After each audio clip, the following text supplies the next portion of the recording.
इस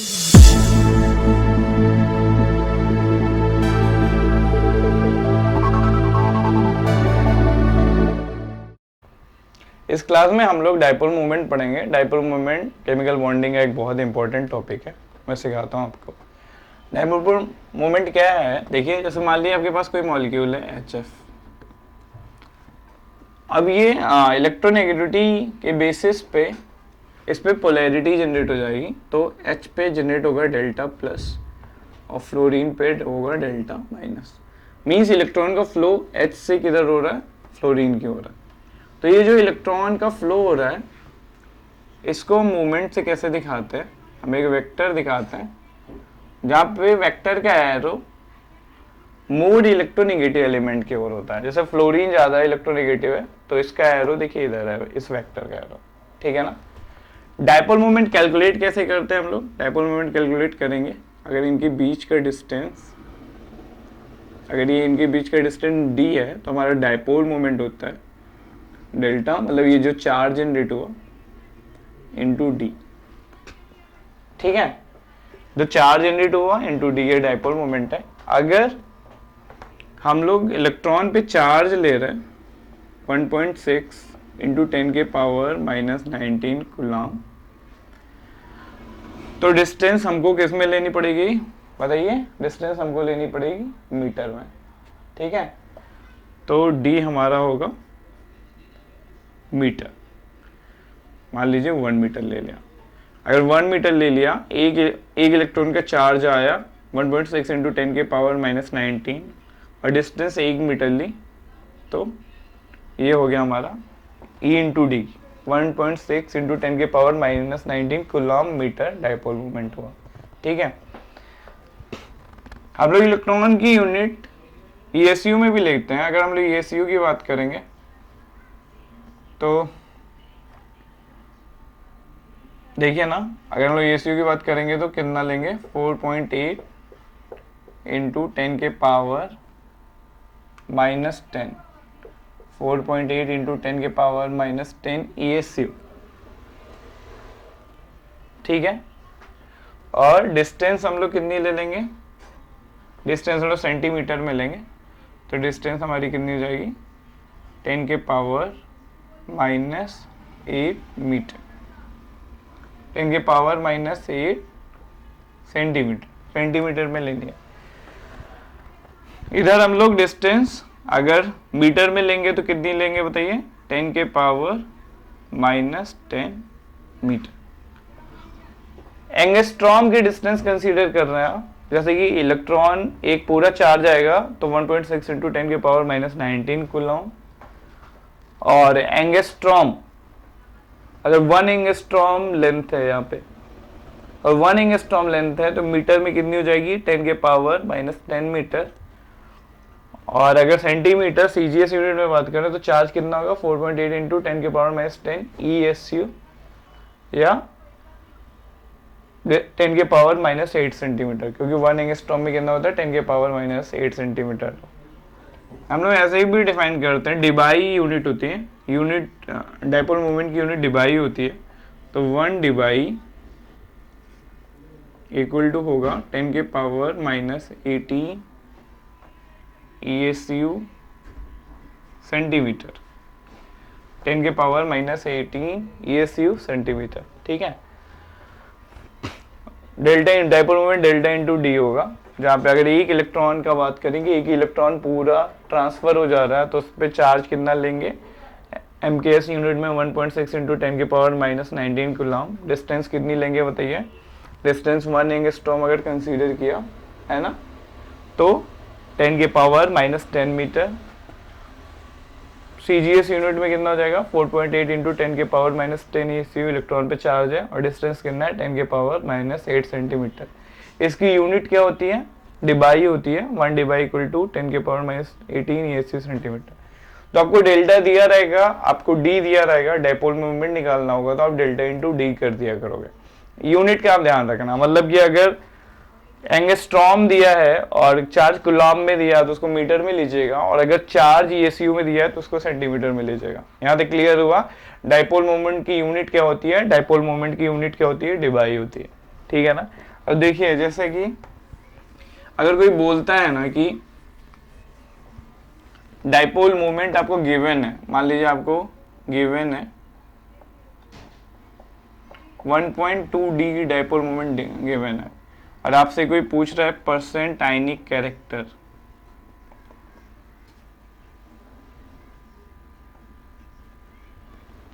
है ना,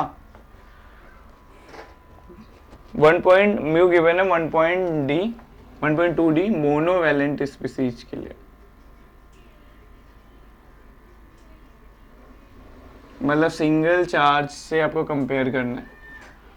तो 100% कब आयनिक कैरेक्टर होता है? जब पूरा एक इलेक्ट्रॉन ट्रांसफर हो जाता, पूरा एक इलेक्ट्रॉन ट्रांसफर हो जाएगा तो कितना हो जाएगा बताइए? 100% आयनिक कैरेक्टर होगा। अभी कितना दिया? 1.2 डी। 1.2 डी 100% होता तो कितना होता बताइए? 4.8 डी इंटू 100, तो कितना आ गया?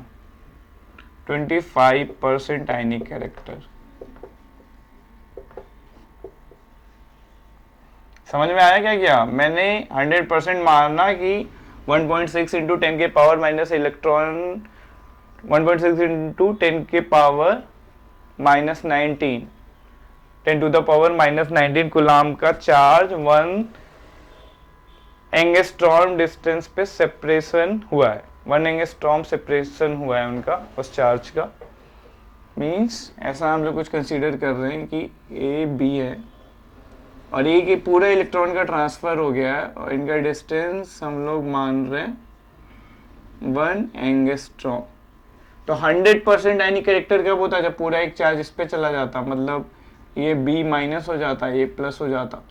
तो बताइए क्या? 4.8 इंटू 10 के पावर माइनस 10 इंटू 10 के पावर माइनस 8, तो 4.8 इंटू 10 के पावर माइनस 18, 10 के पावर माइनस 18 डिवाई के बराबर होता है। तो मतलब 4.8 डिवाई 100% आयनिक कैरेक्टर होता, 100% आयनिक कैरेक्टर होता, है ना। लेकिन 100% आयनिक कैरेक्टर 4.8 डिवाई पे होता है, अपने को दिया कितना है? 1.2 डिवाई, तो परसेंट निकाल लिया। कोवेलेंट कैरेक्टर पूछता तो 100 से माइनस कर देते हैं, मतलब 75% कोवेलेंट कैरेक्टर, ठीक है ना। अब एक चीज और देखिए, यहाँ लिखा है मोनोवेलेंट स्पीसीज, मतलब 100% पे एक पूरा चार्ज जनरेट होगा। डाइवेलेंट बोलते तो 2 पूरा चार्ज जनरेट होता है। यहाँ तक क्लियर हुआ ना? ठीक है। डेल्टा दिया रहेगा, डी दिया रहेगा, निकाल लेंगे delta into d. Divide 1 divide कितने के बराबर होता है? 10 to the power minus 18 ESU centimetre, ठीक है। अच्छा और देखिए, डाइपोल मोमेंट कभी कभी हम लोगों को डिफरेंट तरीके से भी निकालना पड़ेगा। जैसे मान लीजिए किसी ने पूछा कि BF3 दिया आपको, इसका डाइपोल मोमेंट क्या होगा, ठीक है ना। तो अभी आपको बताया ना कि मोर इलेक्ट्रो, अब जैसे BF3 क्या है? हाइब्रिडाइजेशन इसका sp2 है, तो ये एंगल कितने बताइए? 120 डिग्री है, ठीक है। आपको बताया ना कि डाइपोल मोमेंट क्या होता है? मोर इलेक्ट्रॉन नेगेटिव एलिमेंट की तरफ वेक्टर का एरो होता है, मतलब ये इनका डाइपोल मोमेंट है। अब देखिए तीनों का मैग्नीट्यूड तो इक्वली होगा ना, क्योंकि डाइपोल कौन मिलके बनाएगा? बी और एफ मिलके बनाएंगे, और लेंथ तीनों आइडेंटिकल है तो तीनों लेंथ इक्वल होगी। तो मान लीजिए डाइपोल मोमेंट x है और x है। अब ये तीन वेक्टर, अगर तीन वेक्टर 120 डिग्री पे हों तो उनका रिजल्टेंट क्या होता है? 0। अगर तीन वेक्टर 120 डिग्री पे हुए तो उनका रिजल्टेंट क्या होता है? 0। इसको आप कंपोनेंट में तोड़ के भी देख सकते थे। देखिए मैं दिखाता हूं, इसको कंपोनेंट में भी तोड़ के हम लोग देख लेंगे।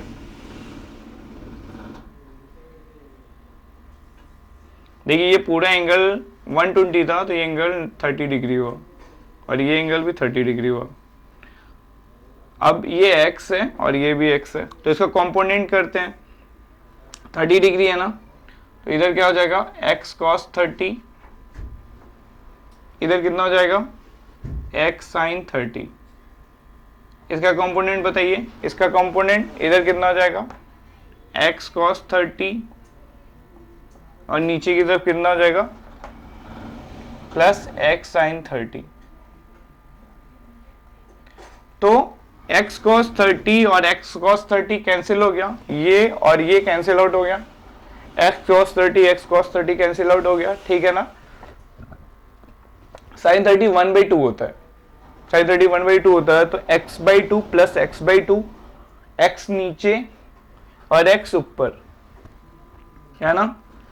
x साइन 30 1/2 होता है ना, तो x/2 प्लस x/2, x नीचे x ऊपर, तो ये भी कैंसिल आउट हो गया, तो डायपोल मोमेंट क्या हो गया, 0 हो गया। ठीक है, तो कंपोनेंट में तोड़ के भी देख लेते हैं, नहीं तो याद कर लीजिए कि अगर तीन वेक्टर 120 डिग्री पे हैं तो उनका रिजल्टेंट क्या आएगा, 0 आएगा, डायपोल मोमेंट 0 होगा। ठीक है ना। अब डायपोल मोमेंट अगर 0 है तो उससे क्या प्रेडिक्ट कर सकते हैं, देखिए बताता हूं मैं। अगर डायपोल मोमेंट 0 है तो हम क्या बता सकते हैं, डायपोल मोमेंट 0 है मतलब आपका डेल्टा इंटू डी 0 है, तो डी तो 0 हो नहीं सकता, कुछ ना कुछ तो उनकी बॉन्ड लेंथ होगी, समझ रहे हो ना आप। डेल्टा इंटू डी 0, डिस्टेंस तो 0 हो नहीं सकती दोनों एलिमेंट के बीच में, तो इसका मतलब ये 0 है। ये 0 मतलब कोई भी चार्ज जनरेट नहीं हो रहा है, जो भी आपका डाइपोल बना है ना, ए बी जो डाइपोल बन रहा है उस पर कोई भी चार्ज जनरेट नहीं हो रहा है। कोई भी चार्ज जनरेट होने का मतलब हुआ कि वो क्या हो गया, नॉन पोलर हो गया, इसको बोलते हैं नॉन पोलर, है ना। कहने का मतलब अगर आपका डायपोल मोमेंट 0 है तो स्पीशीज क्या होगी, नॉन पोलर, और अगर आपका डायपोल मोमेंट 0 नहीं है तो ये क्या होगा, पोलर। डायपोल मोमेंट 0 नहीं है तो पोलर, और डायपोल मोमेंट 0 है तो नॉन पोलर, है ना। ठीक है, तो देखिए डायपोल मोमेंट 0 किसके आएंगे, लीनियर, अगर लीनियर ज्योमेट्री है तो 0 आएंगे ना, दोनों साइड वेक्टर कैंसिल आउट हो जाएगा। ठीक है, अगर रेगुलर टेट्राहेड्रल होगा, रेगुलर टेट्राहेड्रल, जैसे कौन कौन से लोग रेगुलर हो, CH4, सारे वेक्टर रेगुलर टेट्राहेड्रल मतलब सारे वेक्टर आइडेंटिकल हो, CH4 हो गया, CCl4 हो गया, CX4 टाइप का रेगुलर टेट्राहेड्रल, तो उनका डायपोल मोमेंट क्या हो जाएगा, 0। ठीक है, जिनके चारों बॉन्ड रेगुलर टेट्राहेड्रल हो उनका डायपोल मोमेंट 0 हो जाएगा। और बताइए, रेगुलर ऑक्टाहेड्रल मतलब MX6 टाइप का हो जाए, है ना। ऑक्टाहेड्रल sp3 हाइब्रिडाइजेशन हो जाए तो उनका, ये सारे लोग क्या है, ऐसे लोग क्या हुआ करेंगे, ऐसे लोग आपके नॉन पोलर हुआ करेंगे, मतलब डायपोल मोमेंट ऐसे लोगों का 0 हुआ करेगा। ठीक है, जैसे किसकी बात कर रहा हूं बताओ, SF6, है ना। और क्या हो सकता है, CO2 लीनियर है ना। NH3 का डायपोल मोमेंट 0 नहीं होगा, NH3 रेगुलर नहीं है, ठीक है ना। स्क्वायर प्लानर ज्योमेट्री अगर होगी, आइडेंटिकल स्क्वायर प्लानर ज्योमेट्री, जैसे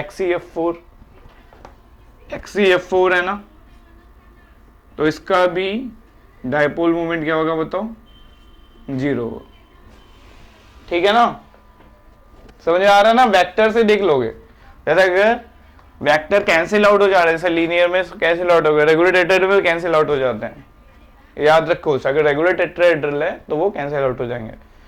रेगुलर ऑक्टाहेड्रल प्लेन वाले सारे कैंसिल हो जाएंगे, एक वेक्टर ऊपर है और एक वेक्टर नीचे है, वो कैंसिल आउट हो जाएगा, तो उनके डायपोल मोमेंट क्या हो जाएंगे, 0 हो जाएंगे, तो ये लोग क्या हो जाएंगे, नॉन पोलर हो जाएंगे। ठीक है, अच्छा एक चीज और दिखाता हूं मैं तुम्हें, जैसे कि हमसे अगर ऐसे पूछा गया कभी, ये क्वेश्चन आपके सामने आ रहा है कि ये क्लोरीन लगा है और यहाँ पे डायपोल मोमेंट x दिया है आपको, और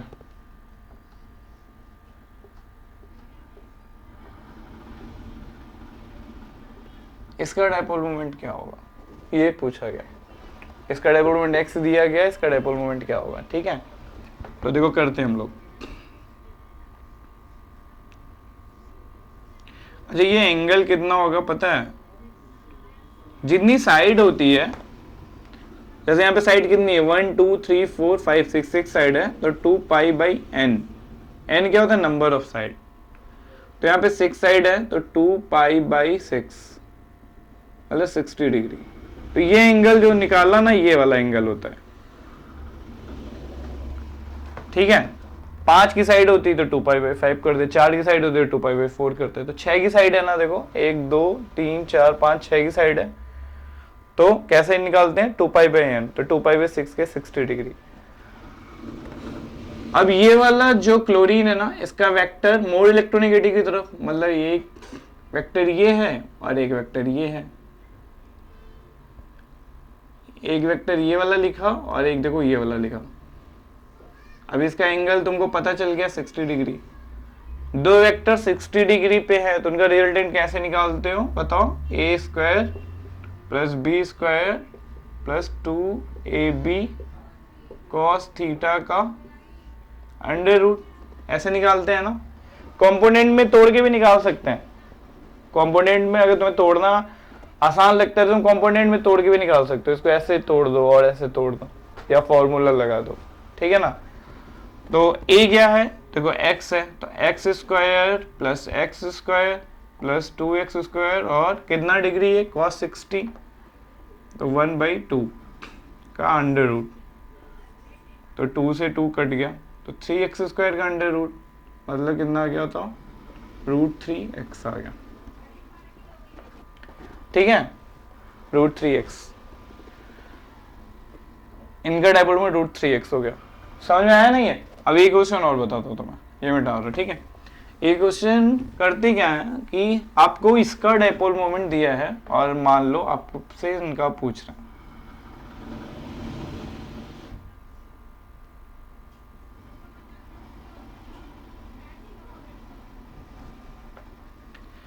ठीक है ना।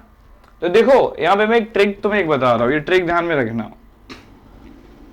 तो ये दोनों वेक्टर 120 डिग्री पे है ना, 120 हुए हैं ना, देखो ये वाले तो 60 थे ना, तो 60 60 120, तो ये दोनों वेक्टर 120 पे, तो जो 120 डिग्री पे अगर दो वेक्टर है ना, तो उनका जो रिजल्टेंट होता है ना, वो जो इनका एंगल बाई सेक्टर होता है उस डायरेक्शन में उसका रिजल्टेंट जाता है, और उसका मैग्नीट्यूड वही होता है जो वो दोनों वेक्टर होते हैं। कहने का मतलब क्या है कि अगर ये x है और ये x है तो इनका रिजल्टेंट किधर से जाएगा, एक पहले एक वेक्टर x यहाँ पे ऑलरेडी है और इन दोनों का रिजल्टेंट इनका एंगल बाई सेक्टर मतलब बीच से जाएगा, उसका रिजल्टेंट भी क्या होगा x होगा। इन दोनों का रिजल्टेंट x कैसे होगा, देखो फिर लगाते हैं भाई, a square plus B square plus 2ab cos 120 है ना, तो a स्क्वायर हो गया x square 2x square cos 120 कितना होता है -1/2, तो ये 2 से 2 कट गया, इसका अंडर रूट, तो देखो इसका रिजल्टेंट x आया। तो दो वेक्टर अगर 120 डिग्री पे है तो उन दोनों का रिजल्टेंट उनके एंगल बाई सेक्टर से जाता है, अगर ये भी x है और